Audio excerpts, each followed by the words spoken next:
I'm ATM1199. I'm Captain Misha. I'm Soviet Russian Bear. And I'm Red Effect.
How's it going, everyone? It's Red Effect. Today we will be taking a look at what can be considered as best World War II tank built by US, the M26 Pershing. But first, we have to take a look at the history of the tank and the tactics used by US before the tank entered production. The Pershing didn't just come out of nowhere. There have been prototypes and a lot of testing before the tank became what we all know it for. The whole idea of the Pershing came when US realized that Sherman is not going to do the job against Axis forces, especially Germany, which had really good tanks and famous Flak 88, which could knock out Sherman from miles away. So, they started developing a new tank, with much thicker armor than Sherman, which could survive the 75 or 88 mm guns. The first tank which came out from that idea was M6, but results showed that armor was not good enough and it was too bulky. The project failed, so they moved on to the next one, the T-14, which had a pretty decent armor, but like M6, it was too heavy and featured short gun, which was not good enough. They needed a faster and more maneuverable tank. That's where T-20 comes up. It was equipped with long 76mm M1 gun, which could knock out the Panzer IV, which was the best tank Germany had at the time T-20 came out. But it did have problems with transmission, so they fixed all the problems and made some improvements, and named the tank T-23. Everyone seemed to like it, with good gun, armor which could possibly withstand a shot from Panzer IV, and good speed and maneuverability. 250 were ordered to enter production. But a disaster strikes, and that disaster is none other than a Tiger tank. In the Battle of Kasserine Pass, it decimated US tanks and showed that much better armor was needed for a new tank if they wanted to win the war. New tank was presented, the T-25, with 75mm armor and big 90mm gun, which could knock out the Tiger. The version with the better armor, the T-26, was also presented and made a difficult decision. What is better, speed or armor? Well, they didn't have to wait long in order to find that out. US invaded Sicily and they had a pretty bad time again. Because of the Tiger, it became apparent that thicker armor was a better idea. So T-26 was chosen. US had put the 76mm M1 guns on Sherman's and Hellcat tank destroyers, and decided to go with it because General Leslie J. McNair claimed that 76mm was more than enough to take care of Tigers. US were also aware that Germans had a new tank, the Panther, but thought that it's not going to be made in big numbers and that Germany's main focus will still be on Panzer IV. But, little did they know, Panther was going to replace Panzer IV's role and also be made in much bigger numbers than a Tiger. The tactic of US tank engagements mainly consisted of Shermans and tank destroyers working together, but it always resulted in big number of casualties, since US tanks had pretty thin armor compared to Germans.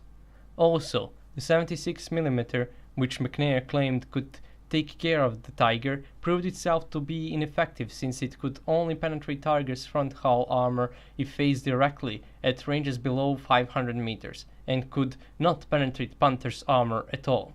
In fact, many Sherman crews refused to take up the 76mm gun since the HE shell performed worse than the one of the 75mm gun, and the armor penetration was not that much better. US realized that M26 had to take the battlefields. On the 15th of June 1944, 6,000 Pershing tanks were ordered and production began in November 1944. By the end of 1944, 40 were built and 705 by the end of the war in Europe. By the end of 1944, US became aware of new German tanks such as Royal Tiger and new tank destroyers, which made it clear that M26 was needed more than ever. Fun fact: it had not been the practice of the US Army to name their tanks during World War II. The US tanks became better known by the names the British gave them, such as Stuart, Grant, or Sherman. As a result, the US Army began an unofficial policy of naming their new tanks, and the M26 was named Pershing after the commander of US troops in World War I, John Blackjack Pershing. Now, let's take a look at the stats of M26. It's armed with a 90mm M3 gun, which could use different types of shells. The penetration of the gun at 500 yards or 450 meters at 30 degrees was around 120mm with armor-piercing shells and around 220 with high-velocity armor-piercing shells, which was more than enough to penetrate the Tiger and Panther. It was also armed with two 30 caliber machine guns, where one was mounted on the front hull and the other was mounted next to the main gun. Many also featured the 50 caliber machine gun on the top of the turret. The armor of the Pershing was one of the best for its time, enough to stop the shells from Panzerfaust and Sturmgeschütz, which were the most numerous German tanks.